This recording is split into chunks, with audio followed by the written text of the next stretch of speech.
Coisa linda. Bom dia. Veja o alcance da boca. Bom dia, Cris. Bom dia, Jaque. Oi, Sandra Rosa, tudo bem? Sandra Rosa. Oi, Ana Tereza. Começando com Caetano. Essa música dispensa qualquer apresentação, né? Lindeza do Caetano. Bom dia, Priscila. Oi, Fernanda. Música maravilhosa do Caetano. Como todas, quase, né? Quase. Sou muito fã dele. Bom dia, Rúbia. Tudo bem por aí?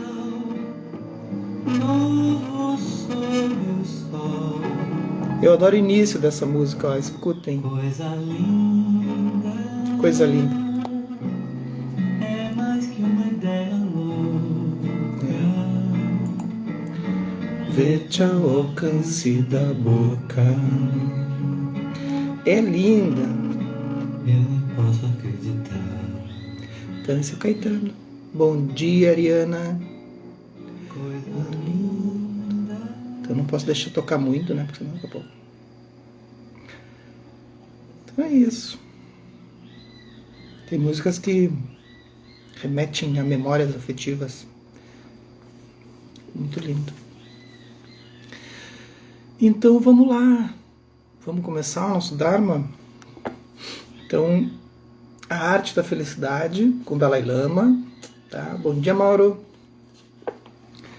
E a gente está avançando, assim, aos pouquinhos. Página 261, para quem está acompanhando, aí vai pegar depois ali. Onde é que está? Expectativas realistas. Bom dia, Úrsula. Na realização de transformações e mudanças interiores genuínas, o Dalai Lama salienta a importância de fazer um esforço contínuo. Trata-se de um processo gradual. Isso revela um forte contraste com a proliferação de técnicas e terapias de autoajuda, com soluções rápidas, que se tornaram tão populares na cultura ocidental nas últimas décadas. Técnicas que vão desde afirmações positivas à descoberta da criança interior.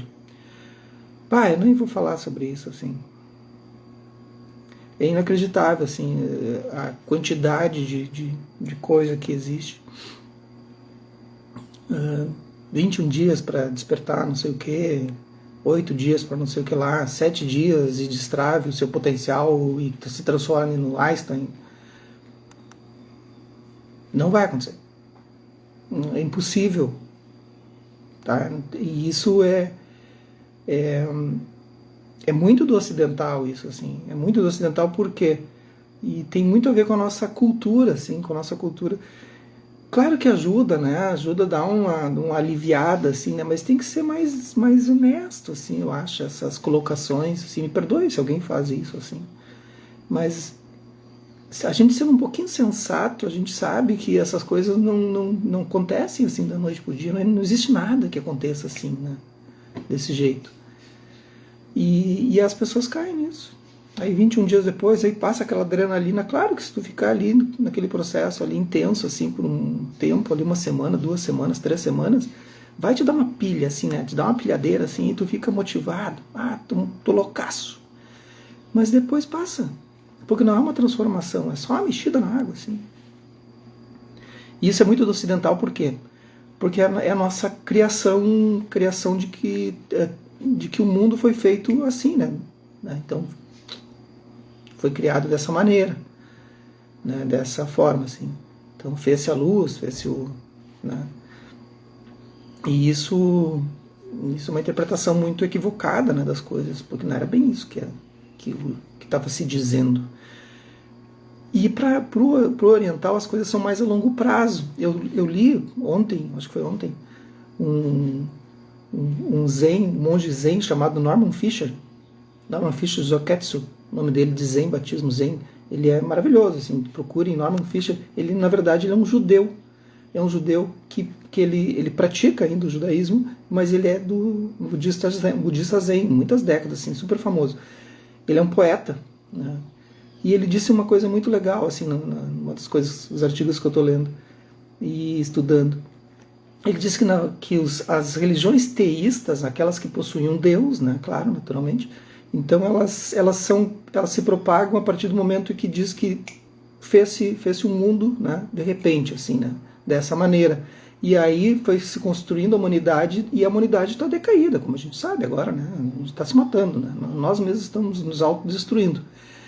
As religiões não teístas, no caso, o budismo, ele está se referindo, e eu vou lembrar, é um judeu falando isso. Tá? Existe um Deus, né? Então ele tem propriedade para falar. Ele mesmo diz, dentro da propriedade que eu possuo, porque ele se criou como um judeu e estudou o budismo, e é um praticante zen, né, famoso assim, no mundo inteiro, ele diz, o budismo vai na ponta oposta. Ele pega a sociedade caída, o humano, nós sofredores, assim, com os nossos problemas, que queremos encontrar felicidade, e vai no caminho inverso, até chegar aonde fez-se a luz, naquele ponto, que é Rigpa, que é o despertar, entenderam? Então ele faz o caminho inverso. Isso é muito bacana. Então esse caminho inverso, vocês acham que é feito assim, rapidamente? Não, leva muito tempo, muito tempo. Então, cuidado com essa proliferação de técnicas e soluções rápidas que se vê aí no Insta e tudo mais. 21 dias para destravar seu potencial e tu vai ficar super, né? Não vai. Não vai ficar. Desculpe. Pronto. Acabei com o sonho da pessoa que ia fazer aquele, né, 21 dias para destravar seu potencial. O enfoque do Dalai Lama é voltado para o lento desenvolvimento e maturação. Ele acredita no tremendo poder da mente. Poder talvez ilimitado, mas de uma mente que tenha sido sistematicamente treinada, direcionada, concentrada, uma mente forjada por anos de experiência e de raciocínio bem fundamentado. Levamos muito tempo para desenvolver o comportamento e os hábitos mentais que contribuem para os nossos problemas. Levaremos um tempo igualmente longo para estabelecer os novos hábitos que trazem a felicidade. Não há como evitar esses ingredientes essenciais: determinação, esforço e tempo. Esses são os verdadeiros segredos para alcançar a felicidade.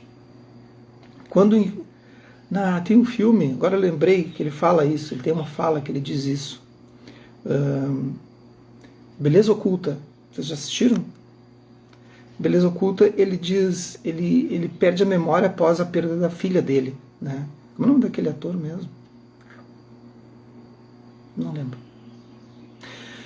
Ele perde a memória e ele fala sobre isso, e aí eles constroem atores assim, um para ser o tempo, outro para ser o amor, né, e outro para ser não me lembro quem, assim. Então é preciso isso, assim, determinação, esforço e tempo. Se alguém lembrar do filme Beleza Oculta, é um filme lindo, um filme muito bonito, assim, daqueles a gente chorar. Esses são os verdadeiros segredos para alcançar a felicidade. Quando enveredamos pelo caminho da transformação, é importante ter perspectivas razoáveis. Se nossas expectativas forem muito altas, estaremos nos predispondo para a decepção. Se forem muito baixas, isso extingue nossa disposição a desafiar nossas limitações. Will Smith, obrigado, Clayton. Tá aí, ó, ele mesmo. É bonito, né, esse filme? Esse filme é muito legal. Se forem muito baixas, isso extingue nossa disposição a desafiar nossas limitações e realizar nosso verdadeiro potencial. Em continuidade à nossa conversa sobre o processo de mudança, o Dalai Lama explicou. Porque assim eu também, tem mais uma coisa. A gente vai em busca de um verdadeiro potencial e para destravar em 21 dias, né? E na verdade, quando tu começa o caminho, tu percebe que aquele potencial não tem nada a ver com o teu potencial. É um potencial criado junto de um sistema de comunidade, assim, né, forjado. E tu vai, ao longo do caminho, tu vai percebendo, aí tu para de... Sabe quando tu tá fazendo uma caminhada, assim, com várias pessoas? Acho que essa analogia fica melhor. Tá com várias pessoas, assim. Aí tá o grupo, né? São aquelas caminhadas longas, assim, passeios da colônia. Tá bem? Passeios da colônia. Então tu tá com aquele grupo, o grupo sai assim, daqui a pouco tu vai te distanciando nos primeiros 5, 10, 15, 20 quilômetros, tu vai se distanciando. Se você não correndo, tu apenas vai ficando para trás, o grupo vai se né? Cada um vai pegando o seu ritmo, assim, né? E quando cada um pega o seu ritmo, é a partir do momento que tu tem um potencial, tu quer atingir um objetivo, que é justamente chegar no final do passeio da colônia. Mas tu te dá conta que não importa o final, porque não é para isso que tu foi. Tu foi pelo passeio e não pelo final do passeio. E aí tu começa a caminhar cada vez mais devagar, e apreciar cada momento, assim. Eu não sou a pessoa mais indicada para falar sobre isso, a Carolina aí, que é a caminhante que fez já 3, 4 vezes o caminho do cassino, né? Caminhando 200 quilômetros em 7 dias. Mas as caminhadas são isso, assim, né? De tu se distanciar desse potencial, porque o potencial nem é, né? Nem é o objetivo. Para o caminhante, o caminho que importa, né? Nunca deveríamos perder de vista, agora Dalai Lama falando, nunca deveríamos perder de vista a importância de ter uma atitude realista. Deve de ser muito sensíveis e respeitosos diante da realidade concreta da nossa situação à medida que avançamos no caminho em direção ao nosso objetivo final. Reconheçamos as dificuldades inerentes ao nosso caminho, bem como o fato de que podem ser necessários tempo e esforços contínuos. É importante fazer uma nítida distinção na nossa mente entre nossos ideais e os parâmetros pelos quais avaliamos nosso progresso. Como budista, por exemplo, fixamos muito alto nossos ideais. A plena iluminação é a nossa expectativa máxima. É verdade, os budistas, a gente trabalha com a corda muito alta para pular. E isso às vezes pode causar um pouco de decepção, assim. Porque causa decepção, depois a gente volta e a gente diminui essa corda, depois a gente aumenta de novo. E depois a gente descobre que não havia corda nenhuma. Isso que é o mais chato da coisa. Considerar a plena iluminação nosso ideal de realização não é uma atitude extrema. Já esperar alcançá-la rapidamente, aqui e agora passa a ser. Usar a plena iluminação com... tem uma coisa agora que eu falei e me lembrei, gente. Hoje é dia 8. Quase que eu esqueço. Que coisa, que mente é essa? Então hoje se comemora o nascimento do Siddhartha Gautama. Então uma pausa no texto, ele falou iluminação, aqui agora o Dalai Lama. Então hoje se comemora no mundo todo o nascimento do Siddhartha Gautama, do Buda, né? Então um ser que veio para nos trazer essas contemplações da mente, né? Um dos maiores gênios da humanidade, né? Um dos maiores seres que já pisou nessa terra, imagine, né? Que essa terra foi pisada por uma pessoa como o Buda, né? Que nos traz essas mensagens, né? Entre eles, como Jesus, como essas pessoas maravilhosas que surgiram, né? E hoje é considerado o nascimento dele, aproximadamente hoje, né? Por quê? Porque o calendário indiano é baseado nas luas, né? Então se supõe que tenha sido mais ou menos hoje. Então o Siddhartha Gautama, a sua mãe, né, a Mahamaya, ela sai do palácio em direção a Kapilavastu nesse dia, e aproximadamente nesse dia, e porque eles têm o costume de nascer, de dar à luz na cidade de origem, né? Então a mãe do Siddhartha, a esposa do Suddhodana, era de Kapilavastu, que seria a capital, né, dos lugares onde ele morava. E ela vai em direção, então, a Kapilavastu. No caminho, ela para numa floresta, a floresta de Lumbini, né, que hoje é no Nepal, bem lá no norte da Índia. E ali, ela não aguentando, ela dá a luz em pé, né, agarrada numa árvore. E ela dá a luz em pé, né, imediatamente. E aí, claro, nasce o Siddhartha Gautama. Aí tem esse início, assim, dessa história maravilhosa que é o nascimento do Siddhartha, né? E algumas noites antes, né, quando ela engravida, ela avisa o Suddhodana que estava para nascer, né, um grande ser assim que viria a mudar o universo. E de fato, né, é muito lindo a história do budismo, assim, vale a pena vocês pesquisarem, assim. Rosana, meu netinho, hoje celebra 2 anos. Parabéns. Então nasce no dia comemorado o nascimento do Buda. Então quem puder, faça uma homenagem hoje, né? Quem está se abastecendo dessa fonte, a gente está se abastecendo dessa fonte ainda. Imagina que uma voz que falou há 2.500 anos atrás ainda está ecoando. É uma voz, hein? Pensem sobre isso. É uma voz. É uma voz impressionante, assim. É muito forte. É um rugido, né? Um rugido do leão. Já esperar alcançá-la rapidamente aqui agora passa a ser, né, um ideal extremo. Usar a plena iluminação como um parâmetro em vez de como o nosso ideal faz com que desanimemos, né, e percamos totalmente a esperança quando não a alcançamos com rapidez. Por isso precisamos de uma abordagem realista. Por outro lado, se dissermos que vamos nos concentrar só no aqui e no agora, que esse é o enfoque prático e que não nos importamos com o futuro, com a realização máxima de atingir a condição do Buda, aí, mais uma vez, temos outra atitude extrema. Precisamos, portanto, descobrir uma abordagem que se situe em algum ponto intermediário. Precisamos encontrar um equilíbrio. Lidar com expectativas é realmente uma questão complexa. Se temos expectativas excessivas, sem uma base adequada, isso geralmente resulta em problemas. Por outro lado, sem expectativas e esperanças, sem aspirações, não pode haver progresso. E é bem assim, né, gente? A gente tem que dosar isso, e esse que é o louco da coisa, né? Alguma esperança é essencial. Portanto, descobrir o perfeito equilíbrio não é fácil. É preciso avaliar cada situação em si. Então, é isso. Cuidado com essas coisas assim de vamos lá destravar teu potencial e ficar nessa fissura, destravar o potencial, destravar o potencial. Isso é esticar demais a corda, gente. É criar uma expectativa muito grande, assim. Cuidado.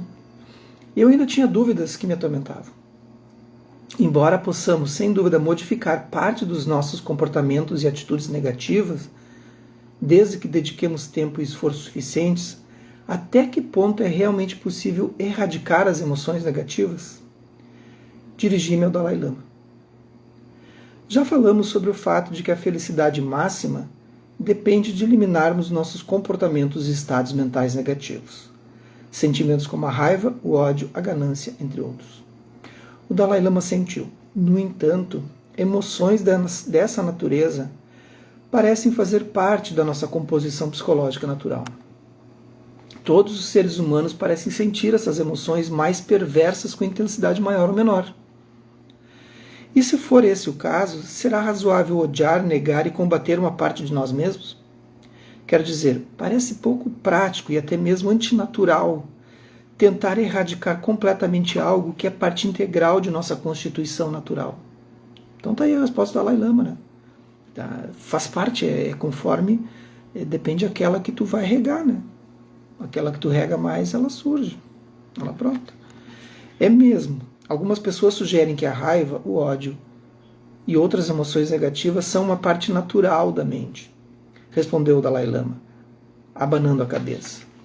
Para essas pessoas, como essas emoções são uma parte natural da nossa constituição, não há realmente como mudar esses estados mentais. Mas essa visão está errada. Ora, por exemplo, todos nós nascemos em estado de ignorância. Nesse sentido, a ignorância também é perfeitamente natural. Seja como for, quando pequenos somos muito ignorantes. No entanto, à medida que vamos crescendo dia após dia, por meio da educação e do aprendizado, podemos adquirir conhecimentos e dissipar a ignorância. Baita resposta, né? A gente diz que a gente não pode mudar, mas de que forma, gente? A gente nasceu completamente ignorante, né? Sem nenhum tipo de conhecimento. E olha como é que a gente está hoje. Ferrado. Quer dizer, não, a gente está bem, né? Porém, se nos deixarmos ficar num estado de ignorância, sem desenvolver conscientemente nosso aprendizado, não conseguiremos dissipá-la. Logo, se nos deixarmos ficar no estado natural, sem fazer um esforço para acabar com a ignorância, não brotarão espontaneamente as forças ou fatores da educação e do aprendizado, que se opõem a ela. Do mesmo modo, através do treinamento adequado, podemos aos poucos reduzir nossas emoções negativas e aumentar estados mentais positivos, tais como o amor, a compaixão e o perdão. Mas se essas emoções fazem parte da nossa psique, como poderemos sair vitoriosos da luta contra algo que é inerente a nós mesmos? Vai ter pergunta, não? E agora? Ao refletir sobre como combater as emoções negativas, ajuda a saber como funciona a mente humana. Respondeu o Dalai Lama. Ora, é claro que a mente humana é muito complexa, mas é também muito habilidosa. Ela consegue descobrir meios pelos quais pode lidar com uma variedade de situações e condições. Para começar, a mente tem a capacidade de adotar perspectivas diferentes, através das quais pode tratar de vários problemas. Dentro da prática budista, essa capacidade de adotar perspectivas diferentes é utilizada numa série de meditações, nas quais o indivíduo isola mentalmente diferentes aspectos de si mesmo, e então inicia uma conversa entre eles. Ele está falando sobre Vipassana aqui. Tá? Ele não vai dizer isso, mas é. Que Vipassana significa ver as coisas como são. E a meditação Vipassana é a meditação do insight, né? E não que tu só consiga, tu só vai atingir Vipassana se tu tiver passado pela mente estabilizadora, que é passar pelos estágios todos de estabilização da mente, que é Shamatha ou Zazen. Então tu vai estabilizar tua mente. São 9 estágios até atingir Samadhi. Então, a partir do momento que tu conseguir atingir isso, já vou dizer para vocês que não é bem assim. Não é bem assim. Podem treinar agora. E posso até... Na verdade, o curso de a mentoria de meditação, eu estou ensinando isso. Estou ensinando os passos todos, e aí passa por estados também de compaixão, né? Porque a gente vai trabalhar vários aspectos, e passa pelo estado de humanidade compartilhada, que é o terceiro. E aí a aplicação de Vipassana. Então, a mentoria de meditação eu vou trabalhando a estabilização. A gente ensina o caminho, né? Ó, tá aqui a receita, agora como vai atingir, né? Depende de cada pessoa. Então a estabilização, depois da estabilização de Shamatha, né? Que aqui é ciência meditativa, tu estabilizando, tu atinge um Samadhi, e aí então tu passa a exercer Vipassana. Mas tu pode praticar Vipassana, tá? Como eu pratico Vipassana todo dia, tu pode praticar a meditação Vipassana com a observação dos fenômenos que surgem. E aí tu observar os elementos que são ensinados, enfim. Então essas partes assim. E em algum momento tu tem algum tipo de insight. Então tu está treinando, É maravilhoso, Sempre há algum ganho. Existe, por exemplo, uma prática de meditação destinada a promover o altruísmo, segundo o qual entabulamos um diálogo entre nossa atitude egocêntrica, um eu que é a encarnação do egocentrismo, e nós mesmos como praticantes da espiritualidade. É uma espécie de relacionamento de diálogo. Da mesma forma, nesse caso, embora traços negativos tais como o ódio e a raiva façam parte da nossa mente, podemos nos dedicar a uma iniciativa na qual tomamos nossa raiva e ódio como objeto e o combatemos. É muito interessante pegar algo quando surge assim. Ao invés de ser tomado pela raiva e pelo ódio, a gente pegar aquilo e ver todos os aspectos que compõem aquilo. E quando tu vê, não existe, né? Não existe nada assim. Não existe nada naquilo.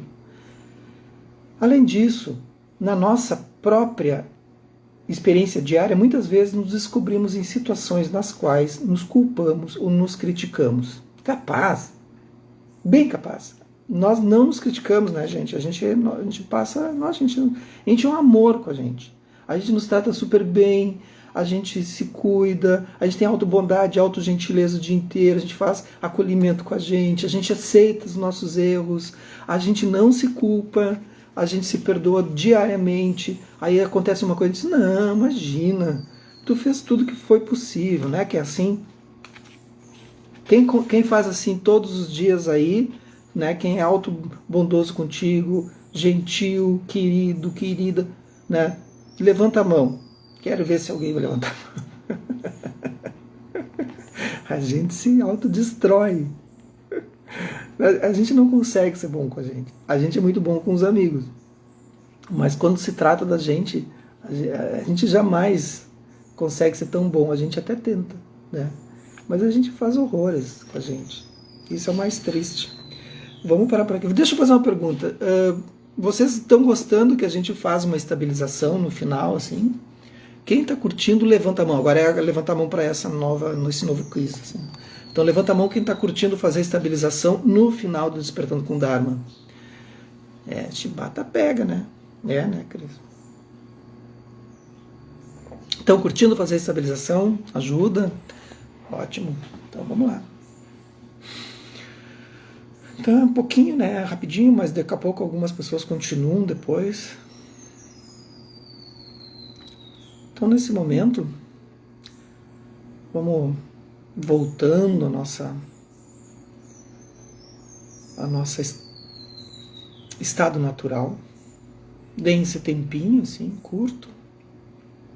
Apenas se posicionem da melhor maneira possível, para vocês, para o dia de hoje, quinta-feira, nesse horário da manhã.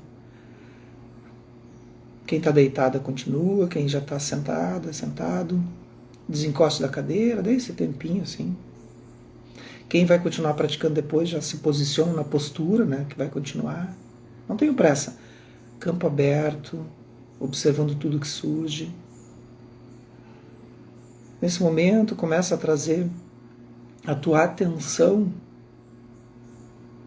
Apenas libere a tua atenção, voltando naturalmente para o teu corpo.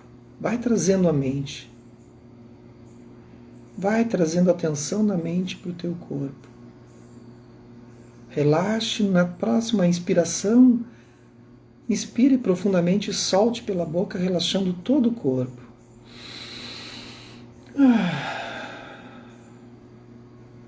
Solte, solte cada vez mais.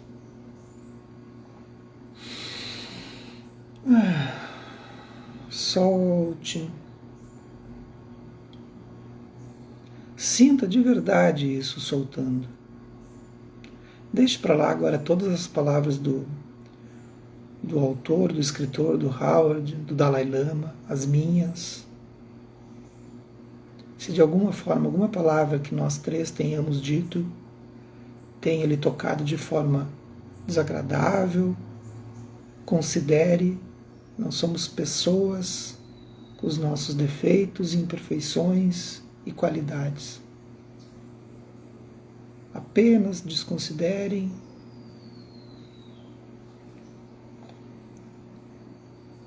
Não levem tudo tão a sério. Toda vez que inspirar, solte o corpo, solte, solte. Os olhos podem ficar semiabertos. Repousem entre esse objeto à sua frente, seja a mesa, seja o chão, o teto. Nesse espaço entre os olhos e o objeto à sua frente. Não foquem em absolutamente nada. E a nossa mente fica projetada nesse espaço básico. Esse espaço básico é a mente sem construção. Se vocês conseguirem ficar nesse espaço entre o objeto e o globo ocular, verão que os sons, os cheiros, os sentidos se desligam, a gente para de prestar atenção.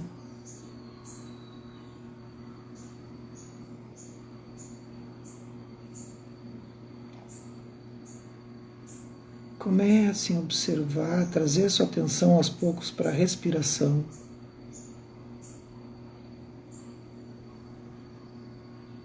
Vejam o ar entrando nas narinas, sintam isso. O ar saindo.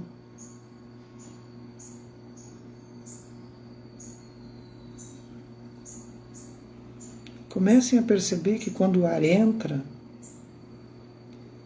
a língua se projeta contra a parede dos dentes, do céu da boca.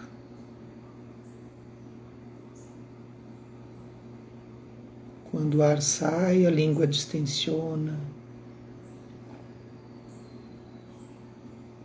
Com isso, a gente vai trazendo a nossa atenção cada vez mais para o nosso corpo, trazendo mais para aspectos grosseiros que a mente possa perceber e ficar brincando. Vamos mais longe um pouquinho. Sei que é um pouco rápido a orientação, mas depois vocês treinam. Comecem a perceber que toda vez que vocês inspiram e expiram, observem junto disso seus batimentos cardíacos. entendendo o batimento em qualquer parte do corpo, onde estiver pulsando, preste atenção. Pode ser no peito, pode ser nos braços, no pescoço, nas pernas. Fique tão imóvel e atento, a ponto de perceber o corpo todo pulsando.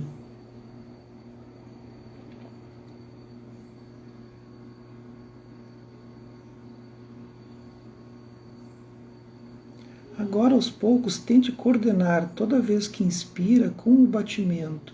Vai inspirando na cadência do seu batimento, da sua pulsação.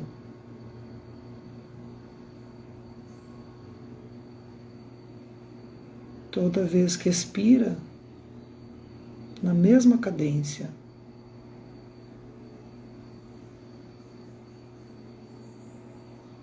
Vamos mais longe ainda.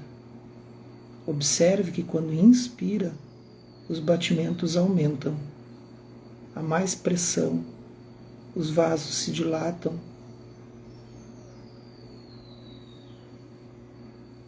Quando a gente expira,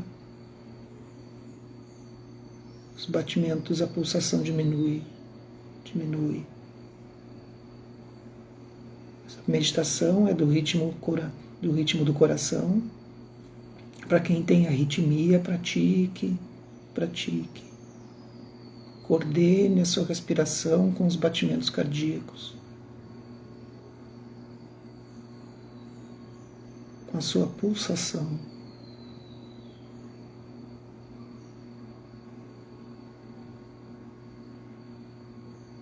Vocês podem permanecer nesse estado por muito tempo, controlando, mas observando. É um controle sem controle. Tentar ajustar, ficar atenta. Quem puder continuar na prática, continue. E para os demais, um bom dia. Quem puder acender um incenso hoje, colocar uma luzinha para o Buda, uma vela, apenas, ou pensar nele e agradecer, né? Agradecer, afinal de contas, vem uma pessoa, hoje é o aniversário dele, de nascimento, 2.583 anos atrás, segundo alguns dados. Então, quem puder agradecer por essa pessoa ter vindo até nós e nos trazer esses ensinamentos, eu acho que é importante, né? A gente sempre tem que ser grato às coisas assim. Então, em homenagem ao nosso Siddhartha Gautama, eu dedico esta prática. Que os méritos desse nosso encontro, dessa nossa prática, se expandam e toquem a todos. E que nós possamos nos tornar um caminho iluminado. Ok? Bom dia a todos, a todas e até amanhã.